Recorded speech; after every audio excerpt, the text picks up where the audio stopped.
Hi everyone, welcome back to my YouTube channel.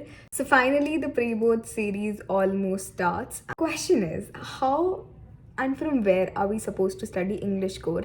And I don't know, I resonate so much from you guys because exactly the same things were in my mind. So in this video, I'm going to tell you everything. How are you supposed to attempt your question paper? How are you supposed to write the answers?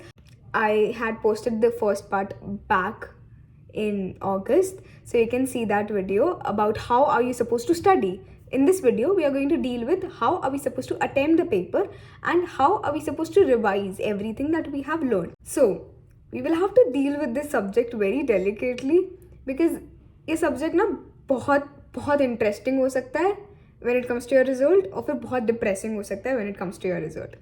So let's proceed. Now where to study का जो answer है ये मैंने बहुत बार दे रखा है, that is just solve PYQs, that's it.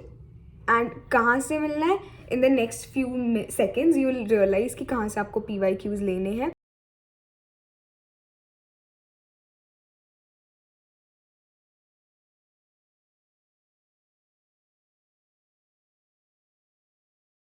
And just that one website, and you don't need any sample paper, any reference paper, any other website to go or search. Limit your resources because अगर आप बहुत सारी चीज़ें पढ़ोगे आप बहुत confused हो जाओगे. The standard practice is to use one particular thing in order to understand everything. Okay, so one site for everything. That is CBSE academics. Okay, now first thing, let's go section wise. I have made an entire notes of the sample paper and I realized that sample paper is not a lot. It's not very different from what it was last time. So I think I'll be able to suggest you better things. First is reading section. Section B is creative writing and section C is literature. So section A, which is the reading, now it is comprehension. That is, it wants to check how easily you can analyze and comprehend the things which are already there, है ना? तो जो reading section है section A, उसके अंदर हमें बस एक चीज़ का ध्यान रखना है, दैट इज बीइंग काम while you are reading. And how are you supposed to attempt it in the paper? I would always suggest कि पहले रीडिंग सेक्शन अटेम्प्ट करना है, उसके बाद बाकी सारी चीज़ें. Why? Because initially you are calm, right? तो जब तक आप काम रहते हो ना, क्योंकि लास्ट में आते तो लगता है कि भाई पेपर छूट जाएगा, ये हो जाएगा, वो हो जाएगा. इनिशियली आपका माइंड काम होता है, तब आप इजीली चीज़ों को कॉम्प्रिहेंड कर पाओगे. Best way now to solve these questions is just practice unseen passages from PYQs and start reading. Now why am I saying start reading? जब आप रैंडम किताबें पढ़ना स्टार्ट करोगे आपको रियलाइज होगा आपकी वोकैबुलरी इन्हांस हो रही है. This brings me to the next section, that is creative writing skills. अब जो क्रिएटिव राइटिंग स्किल्स है, as the name suggest shows, writing skills होगी which is suppose to be creative, right? So writing skills में rule number 1, format. Format में बिल्कुल गलती नहीं करनी है. फॉर्मेट कहाँ से मिलेगा? सैम्पल क्वेश्चन पेपर जो इस साल आया है उसी के साथ उसके आंसर की भी आती है, उस अकॉर्डिंग फॉर्मेट एनालाइज कर लो. अगर आंसर की में नहीं दे रखा है, I would even attach a description में link of all the formats जो भी तुम्हारे राइटिंग स्किल्स में आ रहे हैं. सो फॉर्मेट एकदम अच्छे से आना चाहिए. सेकेंड इज, ज़्यादा अच्छी एक्सक्लूसिव इंग्लिश नहीं लिखनी होती. You just have to write in a way कि वो चीज़ लोगों को अच्छे से समझ में आए, है ना? सो just be lucid while you're writing, just be clear, have clarity of thoughts, analyze various agendas जो आप उस पर्टिकुलर चीज़ में इंक्लूड कर सकते हो. The entire writing skills is divided into 4+4+5+5, right? So 4 is for notice. अब आपको पता है कि नोटिस तो आएगा ही आएगा, there will be an option A and B, लेकिन नोटिस तो आएगा ही आएगा.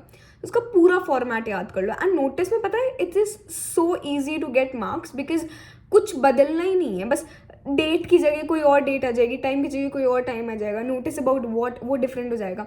सो फॉर्मेट का ध्यान रखना है, वो एकदम अच्छे से याद करके जाना है. Second thing that we have is invitation. Invitation में रिप्लाई आ सकता है या फिर इन्विटेशन आ सकता है. आई वुड ऑलवेज सजेस्ट कि हो सके तो रिप्लाई वाला करके आना. वाई? It is easier. उसमें भी सेम होता है, फॉर्मेट सेम रहता है, बस रीजंस बदलते रहते हैं, है ना? तो it is very very important कि आपको फॉर्मेट सबके स्टैंडर्डली याद हों, है ना? And now is the time you start practicing these writing skills and get it checked by your teachers. Why? Because they will then tell you कि भाई आप गलत कहाँ जा रहे हो, आप सही कहाँ जा रहे हो.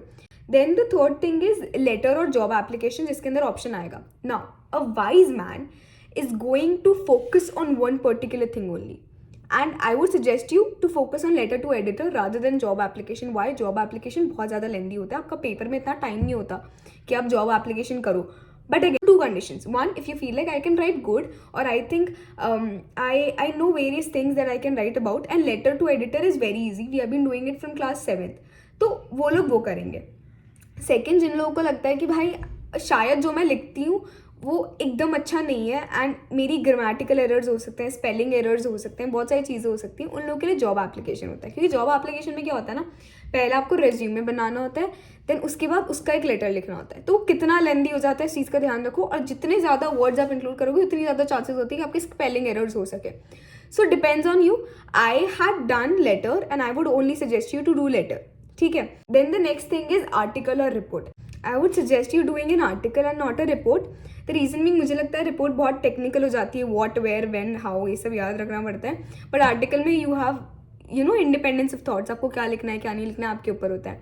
सो again the same situations come. अगर किसी को लगता है कि मेरी राइटिंग इतनी अच्छी नहीं है, what I am writing is not making a lot of sense, go ahead with doing a report, because उसके अंदर फिक्स्ड फॉर्मेट है जो आपको फॉलो करना है, जो आपको लिखना है. So it will be very easy for you to gain marks.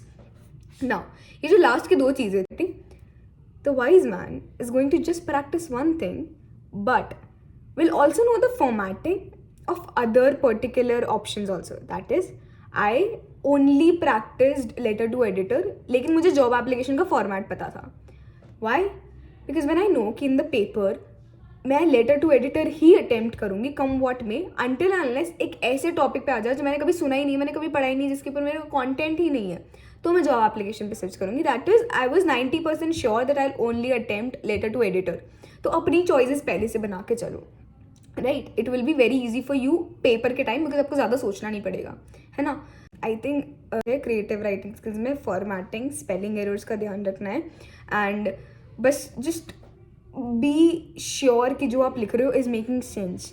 Sentence framing में दिक्कत नहीं होनी चाहिए. That's it. Now we come to the third section, which is the literature wala section, which constitutes of 40 marks, which is a lot. And the main question is, इसको कहाँ से पढ़े? Only NCERT. The rule that I've been telling you since day one. And NCERT में कैसे पढ़ना है? Whenever you're reading a particular chapter, उसकी vocabulary सारी की सारी आपको अच्छे से आनी चाहिए. मतलब उस chapter के अंदर कोई ऐसा word नहीं होना चाहिए जिसका आपका मतलब समझ नहीं आए. क्यों? Because you understand that they are going to be reference to context वाले क्वेश्चंस. मतलब आपको सेम का सेम पैसेज दिया जाएगा जिसके अंदर से आपको क्वेश्चन के आंसर्स निकालने हैं. तो अगर उस पैसेज में सिनोनिम्स, एंटोनिम्स आ गए या फिर कोई भी वोकैबुलरी वाला क्वेश्चन आ गया, you will easily lose marks अगर आपको ये चीज़ पहले नहीं आती होगी, right. And then you will regret कि जो चीज़ हम कर सकते थे we could not do that, right. तो आई वुड सजेस्ट यू कि जब भी आप कर रहे हो, बी इट बहुत छोटे से छोटा वर्ड क्यों नहीं, underline it, right the meaning. First reading I think सबकी हो जानी चाहिए इस टाइम पे, बट अगर नहीं हुई इट्स ओके. कोई बहुत महान डिफिकल्टी नहीं हो गई अगर आपकी फर्स्ट रीडिंग अभी तक नहीं हुई है. Start right now. आपका एग्जाम्स 22 फरवरी से स्टार्ट हो रहे हैं and you have good amount of time अगर आप अभी से भी वापस स्टार्ट करना चाहो, राइट. सो पहली रीडिंग में अगर आपने पहले नहीं किया हो अभी कर लो. सारे वोकैबुलरी के जो मीनिंग्स है वो आपको पता होने चाहिए, क्योंकि जब आपको मतलब पता होगा वर्ड का, आप सेंटेंस को एनालाइज इजीली कर पाओगे. जिससे ये वाले क्वेश्चन होते हैं ना, what do you think the writer must have thought before behind writing this, ये सारे वाले क्वेश्चंस भी आप इजीली सॉल्व कर पाओगे. सो रेफरेंस टू कॉन्टेक्स्ट के लिए इट्स वेरी इंपॉर्टेंट कि आप अपने NCERTs को अच्छे से पढ़ के रखो. 2 मार्कर्स और 5 मार्कर्स जो है उनको कैसे सॉल्व करते हैं, है ना. So just stick with formatting. That is 2 markers हैं, आपको 6 लाइन्स में लिखना होगा, not more than 6 lines. Abide by the word limit, क्योंकि मैंने ये बात पहले भी कह रखी है, जितना आप ज़्यादा इन्हांस करते जाओगे ना कि भाई मैं बड़ा बड़ा लिख दूँ, बहुत सारा लिख दूँ, first there will be repetitions of points. Second of all the spelling errors, the grammatical errors are going to increase. So एक introduction वाली line, एक conclusion वाली line and बीच में एक point का answer. That's it. 5 marker questions that we have to attempt. It is a comparative study. आप 2 chapters या 2 poems के बीच में comparison कर रहे हो, right? Comparison किसके बीच में होगा? बेसिक नॉलेज थीम्स के बीच में होगा। एंड द फर्स्ट वीडियो में जो मैंने आपको बताया था कि आपको कैसे पढ़ना है, उसमें मैंने ये भी कहा था कि हर चैप्टर, हर पोएम की थीम को आइडेंटिफाई करना है, important social messages that the poet wants to give. अगर आप थीम आइडेंटिफाई कर दोगे तो कंपैरेटिव जो क्वेश्चंस है 5 markers, what is the rule, how we going to attempt that question. पहली line introduction about what basic theme the question is asking, right. उसके अंदर उसके बाद introduction about chapter 1, introduction about chapter 2, मतलब chapter का नाम क्या है, किसने लिखा है, what is the theme being highlighted in both the 2 chapters, this is the introduction वाला पैराग्राफ, ठीक है।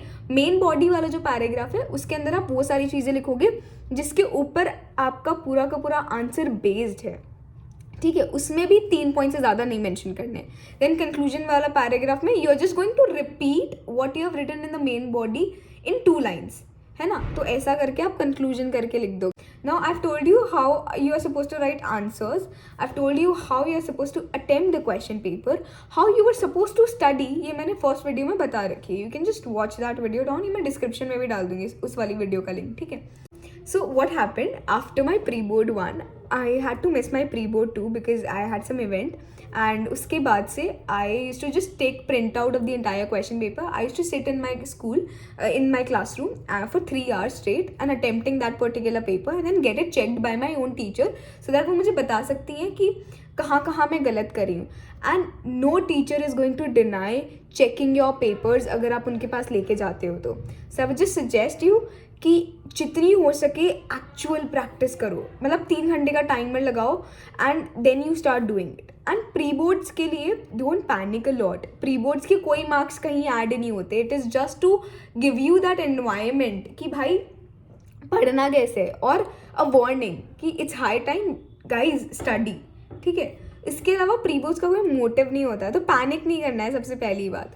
दूसरी बात, whatever you are learning from pre boards implement in your boards, because boards are your last chance, उसके आगे फिर तुम्हारे पास कुछ नहीं है ना। सो इस चीज़ का ध्यान रखना। एंड प्री बोर्ड्स में मेरे time what happened was maximum of my questions वो from the sample question paper, because जो पहला प्री बोर्ड होता है ना, बहुत सारे स्कूल में 2 प्री बोर्ड्स होते हैं, जो पहला प्री बोर्ड होता है उसके अंदर क्वेश्चंस मेनली सैम्पल पेपर से आते हैं, या फिर sample paper of last year, या फिर लास्ट ईयर क्वेश्चन पेपर। ये जो 3 चीज़ें होती है ना, यहाँ से प्री बोर्ड 1 में क्वेश्चन आते हैं। तो अगर आपका एग्जाम है, just go through those sample papers and all that, because मेरे साथ हुआ था, I could find direct questions from these 3 papers मेरे pre-board 1 में, like 70% of my papers used to be just these। And mark my words, जब आप actual boards में जाओगे, और मैंने बताया ना 2019 तक के सारे सैम्पल क्वेश्चन पेपर्स या पास्ट ईयर क्वेश्चन पेपर्स अगर आपने सॉल्व कर लिए, dude, you are going to realize that boards cannot invent new questions. Almost subjective same questions होते हैं, इसीलिए मैं बार बार एम्फेसाइज कर रही हूँ कि PYQs को सॉल्व करो and don't search on YouTube and all those things, जो मैंने कर रखा है and I know they did not help, and hence I am telling you, do not go on YouTube and search कि भाई best questions that should be done, या फिर ये सारी चीज़ें, because they are not going to help. What is going to help, and even in college and you know यार कोई भी कॉम्पिटेटिव एग्जाम में जाते हो, क्या बोला जाता है, focus on PYQs। Why? Because syllabus जब सेम है तो सेम टाइप्स ऑफ क्वेश्चन आएंगे, बस वर्ड्स चेंज हो जाएंगे। So just be wise and do your work, right? So yeah guys, that's it for the video. If you have any other query or anything else that you want me to tell you, so you can just drop down a comment. Okay, bye guys, good luck.